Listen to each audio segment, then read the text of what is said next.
Assalamualaikum warahmatullahi wabarakatuh. Jumpa lagi saudara dengan saya. Nama asli saya Muhammad Nur, nama pena Khalifah Bisma Sanjaya, panggil aja Gus Khalif. Kali ini saya akan mereview buku saya, yaitu Resep Istimewa Cantik Lahir Batin. Maaf, ini kameranya kebalik, biasalah kamera selfie saudara. Ini diterbitkan oleh Quanta, penerbit Quanta. Jadi imprint dari Elex Media Komputindo, grup Kompas Gramedia.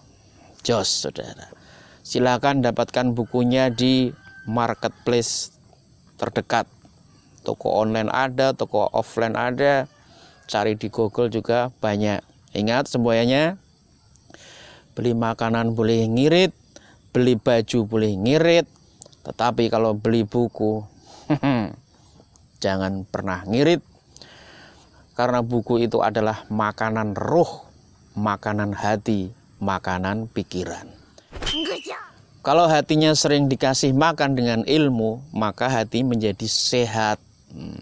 Gitu ya bro, gadis.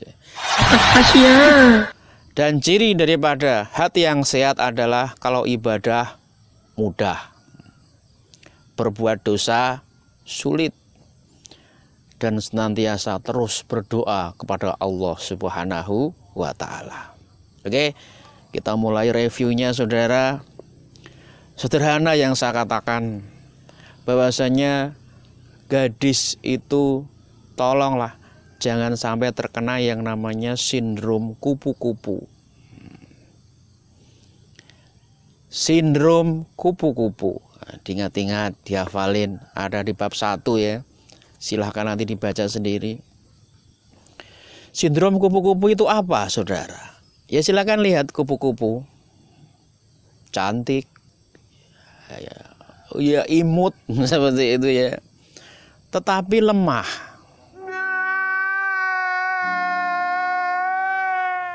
Jadi para gadis, kamu boleh tampil cantik, boleh pengen cantik, tetapi tolong dong, jangan kayak kupu-kupu, lemah banget, strong bro, stronggle seperti itu. Kadang-kadang lihat di lapangan prihatin, para gadis ini rebahan melulu, nggak pernah gerak, olahraga yang nggak pernah, dikit-dikit masuk angin, dikit-dikit keroan, lihat mendung aja langsung batuk-batuk, pilek saudara. Jadi para gadis, di buku ini ya memberikan tips, menyuruh kita semuanya supaya fisik juga diusahakan kuat. Latihan para gadis, ya, fisik diusahakan kuat. Kenapa Pak Ustadz? Karena suatu saat kamu akan menghandle ribuan tanggung jawab. Itu butuh fisik yang kuat. Jos iki lur, jos pokoknya. Tolong para gadis, para girl, ya, kamu juga butuh badan yang kuat. Jangan hanya cantik doang bro, badan pun harus kuat. Kenapa? Karena suatu saat kamu akan memikul ribuan tanggung jawab. Ini butuh fisik yang kuat. Hamil, ini kalau fisiknya lemah gimana? Ya, melahirkan, butuh fisik yang kuat. Kemudian mengasuh anak, waduh 24 jam bro, juga butuh fisik yang kuat. Apalagi ada gadis yang sampai bekerja, wanita yang bekerja, ini kan butuh fisik yang kuat. Jadi latihan dari sekarang mumpung masih muda, seperti itu. Janganlah rebahan melulu, ngegame melulu, cacet melulu, aduh ya Allah, prihatin. Emang apa sih nggak boleh? Sombong amat. Di medan dakwah saya juga pernah berjumpa dengan seorang wanita yang strong, ya, solihah, ya, patuh kepada suami dan benar-benar kuat. Bayangin, jam 4 bangun, sholat, kemudian nyiapin makanan untuk anak dan suaminya, nyuci sebentar, habis itu berangkat kerja. Beliau PNS, ya, kerja seharian. Ya pulang-pulang nyampe rumah jam 4:30 lah, jam 5, nggak bisa duduk. Ya. harus nyuci piring, nyuci gelas, nyiapin semuanya, nyuci baju juga. Kemudian setrika, jam 9 malam, blek, tidur. Nanti bangun lagi jam 4. Dan itu berlangsung, berulang-ulang 20 tahun lebih. Itu kalau fisiknya lemah, aduh, ambruk bro, ambruk. Makanya dari itu para gadis ya, di buku ini benar-benar mewasiatkan kepada anda semuanya, tolong ya, kalau ingin tampil cantik, cantik lahir batin, pertama-tama yang dibenahi adalah fisik. Gitu ya Dek ya, para gadis, fisiknya dikuatin.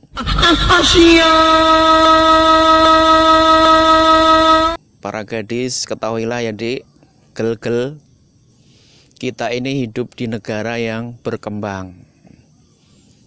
Mau maju dikit kena corona ini, nggak tahu nasibnya gimana negara kita ini ya. Mungkin kamu mengharap suami yang bergaji 50 juta sebulan, monggo. Sehingga dengan gaji suami yang segitu banyak bisa mempekerjakan 2 pembantu, 5 pembantu, sehingga kamu bisa ongkang-ongkang kaki seharian all day, ya silakan. Tapi kenyataannya kita hidup di negara yang kayak gini. Kadang-kadang gaji 5 juta aja sulit. Kadang zaman kayak gini gaji 1 juta aja sulit. Ya ada yang 10, 20, tapi rata-rata kan ya seperti itu. Seperti Allah berfirman, Bismillahirrahmanirrahim, laqad khalaqnal insana fi kabad. Al-Balad ayat 4. Sesungguhnya Allah menciptakan manusia itu dalam keadaan susah dan payah. Ya ini kenyataannya di depan matamu, wahai para gadis. Hidup itu susah, nyari uang itu susah, membina keluarga itu susah dan payah, tidak semudah membalikkan telapak tangan. Makanya tolong landasan yang pertama ini, fisik yang kuat, diagendakan mulai sekarang. Seperti itu ya. Janganlah hari-hari nge-game melulu, hari-hari chit-chat melulu. Terus gimana nanti ke depannya? Para gadis, para girl, lalu bagaimana latihannya supaya badan ini kuat? Enggak usah lah ikut fitness yang itu enggak perlu saudara. Ya. Sederhana aja, kita natural aja. Di buku ini dijelasin. Pertama, coba latihan sholat tepat waktu. Ini kan gampang togel para gadis. Saat sholat kan ambil air wudhu, itu gerak. Habis itu pakai mukena, ini juga gerak loh. Sholat ini juga gerak. Habis sholat kemudian zikir, ini juga ada fisiknya. Habis itu nanti ngaji 1 ain. Ini natural akan menyehatkan kamu, fisiknya bagus, dan insya Allah ruhnya juga bagus. Cantik lahir batin, mantap. Kadang-kadang para gadis ini ya jengkelin, kedengar adzan pura-pura nggak dengar, ya. Baring terus depan TV, ya. Kedengar iqomat, ya pura-pura nggak dengar, baring terus depan TV, megang HP. Baru ibunya bentak, dar dor, kaget. Ambil air wudhu dengan cemberut, ya Allah. Cemberut. Sholat pun juga dengan nggak ikhlas. Apa bisa cantik kalau kayak gini nih saudara? Ya, latihan sholat tepat waktu, sholat yang ikhlas, hati sehat, badan juga sehat. Ambiar gelor, ambiar. Latihan kedua untuk para gadis.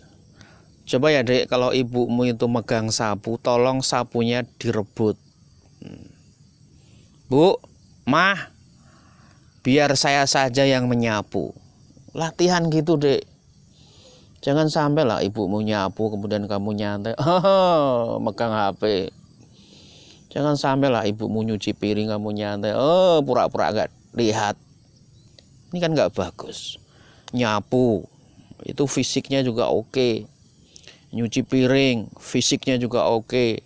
Nyuci baju ini dapat olahraga juga.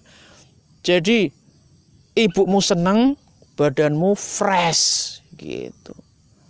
Dicoba dilatih seperti itu. Siap nggih? Latihan ketiga untuk para gadis supaya badannya fresh ya. Goes. Coba bersepeda. Ini mumpung musim corona katanya sepeda laris ya. Banyak memang orang bersepeda. Cobalah bersahabat dengan sepeda. Kan nggak berat toh, Dek. Anak saya yang pertama, si Hani ya. Sebelum corona melanda ini, begitu ada azan maghrib, dia goes ke masjid bersama sahabat-sahabatnya, si Nova, Bella, Kaila. Ntar adiknya si Rima juga ngikut pakai sepeda pink, goes ke masjid. Asik.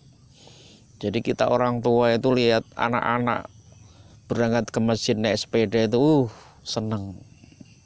Makanya para gadis, coba senangkan hati kedua orang tuamu dengan goes ke masjid. Jos. Ya. Dicoba goes ini menjadi habit, menjadi kebiasaan. Saya suka itu ya. Anak-anak TPG ini daerah Berbah Jogja ya.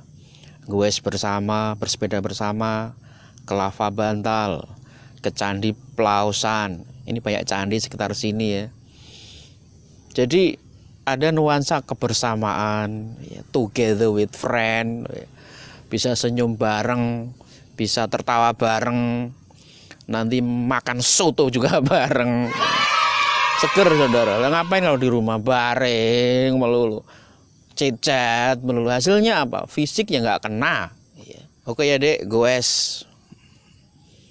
Ini para pengurus masjid di kampung saya juga hobi goes. Pak Jasto bersepeda kalau ke masjid, Pak Barja bersepeda kalau ke masjid, yang lain juga seperti itu. Jadi beliau udah sepuh, udah tua, tapi fisiknya itu.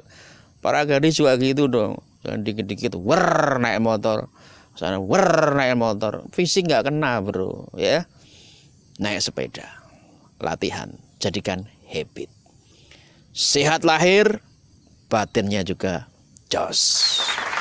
We are the champion, my friend. Oke, para gadis, fisiknya udah kita urus. Sekarang mari kita urus hati.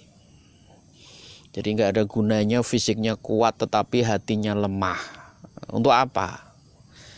Bagaimana ciri hati yang lemah? Di buku ini juga dijelasin, ya. Ciri yang pertama, nyuruh kepalanya untuk sujud aja dia nggak mampu. Nyuruh badannya untuk sholat nggak mampu. Nyuruh telinganya ini untuk mendengar yang baik-baik nggak mampu. Sukanya yang dengar yang gitu, aduh, prihatin.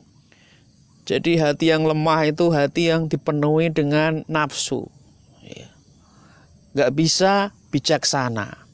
Bijaksana itu adalah bisa mengabaikan hal-hal yang tidak penting. Dia nggak bisa.